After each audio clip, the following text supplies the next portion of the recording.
Okay, let's look at tracking weight. Weight will be one of the biggest metrics that I will use to gauge your progress, simply because it's the most accessible. Okay, there's a number of things we need to understand before we track our weight, but before that even, what we need to do is to align our expectations with reality.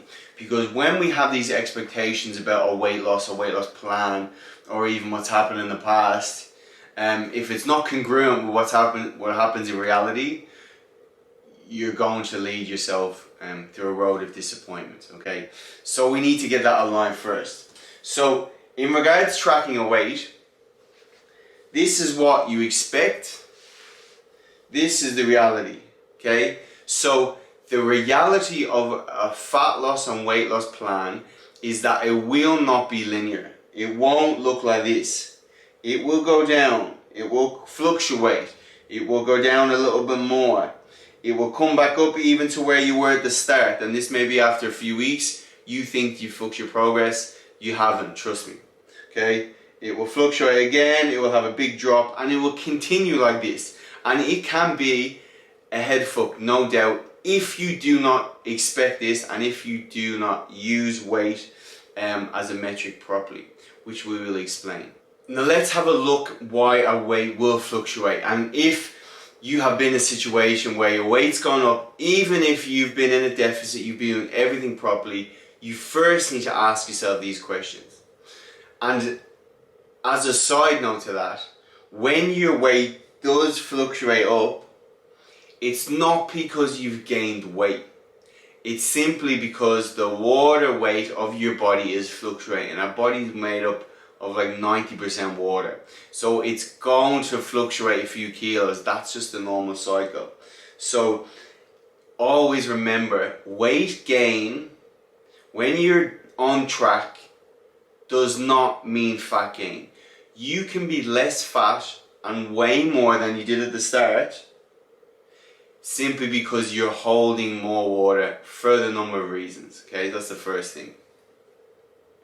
So most people's weight will fluctuate because their carbohydrate intake will fluctuate. This doesn't mean carbohydrates make you fat, not in the slightest. But when we eat carbohydrates, they're stored as energy in our muscles as glycogen. Okay,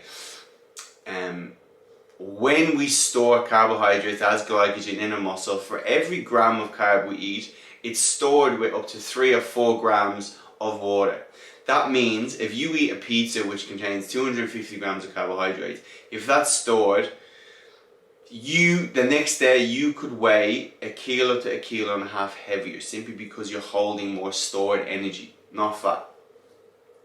Sodium, when we eat more salt, not that salt is bad, but we can hold more water simply because your body's always trying to find the homeostasis between salt and hydration. Okay.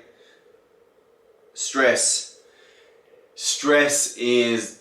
increases cortisol, the stress hormone, which increases aldosterone, one of the hormones involved in our how our body regulates our hydration intake. So when our aldosterone goes up, we hold more water. Anyone who's stressed, feels bloated, can probably attest to this. We will look at our menstrual cycle, obviously, for the females. In the 3rd and 4th week, that's when you're going to start to be heavier, and those weeks will be heavier. And I'm going to talk about how to track your weight in the menstrual cycle in the following video as well. But always be aware, they're going to be your heavier weeks.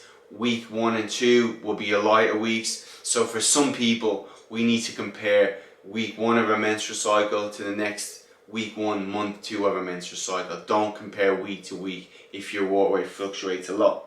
We can look at digestion.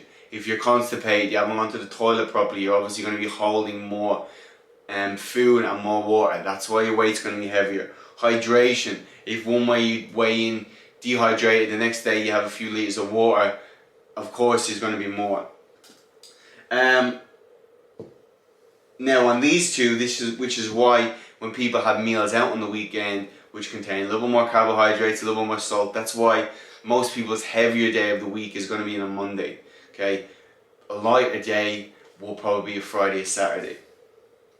Homeostasis, your body's always trying to achieve the same body weight, the same everything. It doesn't like change. So when we're trying to change it a lot by going down here, it's going to fight back. And sometimes it fight back by just holding a bit more water because it wants to stay at the same weight. Okay, which is why you'll come up here, one of the reasons, and you'll be at the same weight. You have lost fat, but your body's trying to hold on to more water to regulate that homeostasis. Okay, and this brings us to our last point called the whoosh effect. So Lauren McDonald talks about this. He sees a lot of females where if you think of a fat cell like a balloon, we lose fat within that cell, but to achieve homeostasis, our body fills that balloon, fills that fat cell with water. So you may be leaner, your measurements are going down, you look leaner, but your weight's the same. Now, for some people, the whoosh effect will just happen where your body just drops all that water, and then one morning you wake up and you might be a kilo or two lighter. That's just what happens, okay? And it can also happen in combination when we're stressed, and if we chill the fuck out, our body releases that water and we have a big drop.